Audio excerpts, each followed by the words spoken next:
Bonsoir les amis, j'espère que vos travaux se déroulent bien.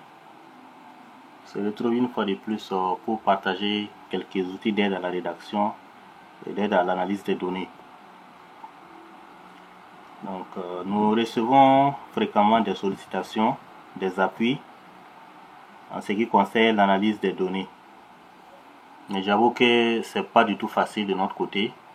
Non seulement le temps ne nous permet pas, mais également les bases de données que nous recevons ne sont pas du tout bien élaborées. Telle enseigne qu'il faut tout reprendre. Voilà. Donc je profite de faire cette vidéo pour partager en tout cas quelques astuces et permettre à tout un chacun d'être autonome dans l'analyse des données de recherche. Donc comme vous le savez, peu importe le logiciel que vous allez utiliser pour faire votre analyse des données, il faut structurer votre base de données sous un format bien précis. Les variables d'études doivent être en colonne, comme ce que j'ai mis ici, en jaune là. Ce sont des variables d'études. Et vos enregistrements, vous les mettez maintenant en ligne. Mais généralement, ce que nous recevons, c'est en fait des tableaux croisés. Ça veut dire que on prend une fiche, on enregistre, voilà, on ouvre notre feuille, on prend une deuxième fiche, on enregistre, ou bien les informations sont croisées. Voilà, ça ne nous permet pas du tout de travailler sur ce genre de fichiers.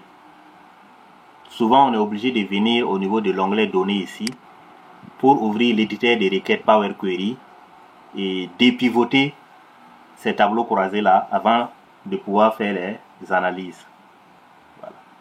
Donc, c'est pour cela, avant de présenter l'outil du jour, je fais ce petit rappel pour dire que peu importe le logiciel d'analyse que vous allez utiliser, il faut chaque fois structurer votre base de données de la sorte.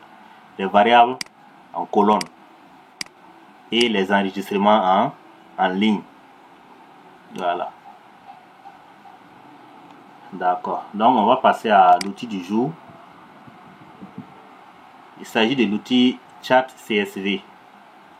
Donc vous comprenez déjà que si j'élabore ma base de données dans Excel, il faudra que j'enrichisse sous format CSV afin de pouvoir l'utiliser sur cette base de données là, du moins sur cette plateforme là. Donc on clique ici sur Create New Chat. Ça va nous ouvrir une fenêtre pour nous permettre d'attacher notre fichier. On clique sur Attache File. On vient chercher le fichier en question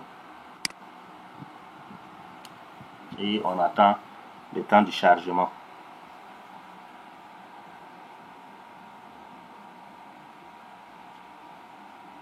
Voilà. Donc ça a retrouvé déjà. Donc je vais me focaliser sur les statistiques inférentielles, les tests d'hypothèse. Parce que pour ce qui est des statistiques descriptives, même dans Excel, en tout cas, les gens arrivent à s'en sortir. Donc il n'y a pas assez de problèmes à ce niveau. C'est surtout au niveau des tests d'hypothèse, les tests statistiques, que nous rencontrons beaucoup de problèmes. Donc déjà à ce stade même, je peux lui demander de me proposer les tests que je peux appliquer. Donc je vais dire quels sont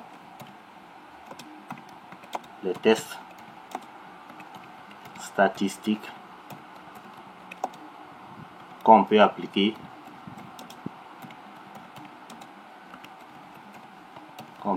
à ces données.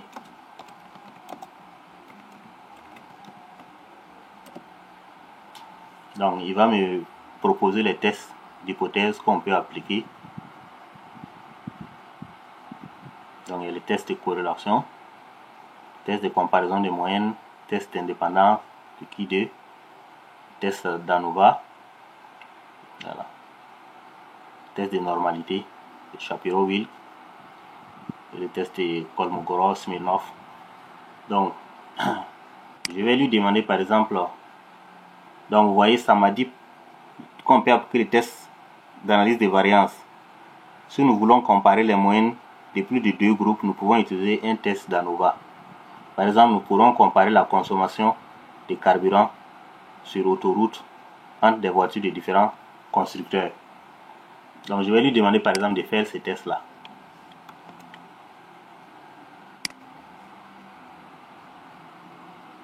Donc, je vais dire effectuer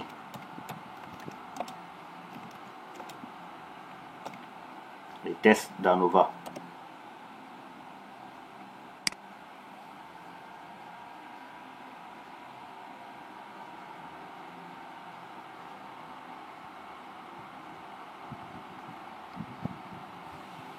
Donc voilà, il est en train d'effectuer les tests ANOVA.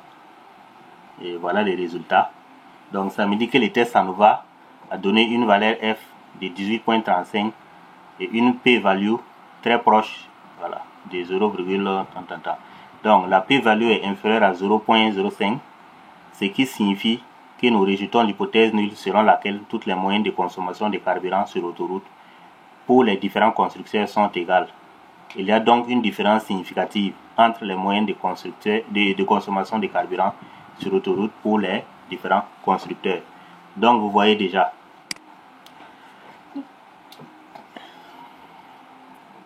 Voilà, je pense que avec cet outil-là, en tout cas les uns et les autres peuvent être autonomes. Comme je l'ai dit, je reviens là-dessus parce que c'est très important. C'est pas une fois, c'est pas deux fois, c'est pas trois fois qu'on a reçu des fichiers comme ça où on ne peut pas effectuer les analyses. Bien structurer votre base de données.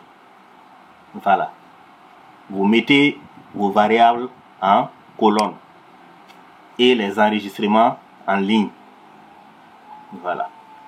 Et pour ce qui est de cette plateforme-là, vous enregistrez les fichiers là sous format CSV pour pouvoir chatter sur chatcsv.co. Voilà, je mettrai les liens dans la description de cette vidéo. Voilà. Vous pouvez même commencer par lui demander les tests que vous pouvez effectuer. Si vous avez déjà une idée sur les tests à effectuer, tant mieux. Vous passez directement, vous lui dites directement d'effectuer tant, et puis vous précisez les variables. Voilà, sur lesquelles il faut appliquer ces tests-là. Donc c'est une plateforme qui est très facile à utiliser. Ici, à votre gauche, vous voyez ça, c'est l'historique des chats qui sont à gauche ici. À droite, c'est vos fichiers. Quand vous allez importer des bases de données au fur et à mesure, vous les aurez ici. À chaque fois que vous voulez revenir sur une analyse, vous pouvez cliquer seulement sur la base là et ça va repartir sur l'analyse en question. Et également, ici, on pourrait rester ici pour charger directement des fichiers. Ou bien si on veut démarrer d'autres analyses, on clique ici New Chat. Vous voyez les plus là. Si je clique sur ce plus, ça va me ramener au niveau du tableau de bord, voilà, au tout début là. Et là, ça va me permettre d'attacher les fichiers pour commencer de nouvelles analyses de données. Voilà. Donc, c'est vraiment tout ce que j'avais à présenter, à partager aujourd'hui avec vous. J'espère que ça vous sera utile. Je vous dis merci et à très bientôt pour d'autres outils.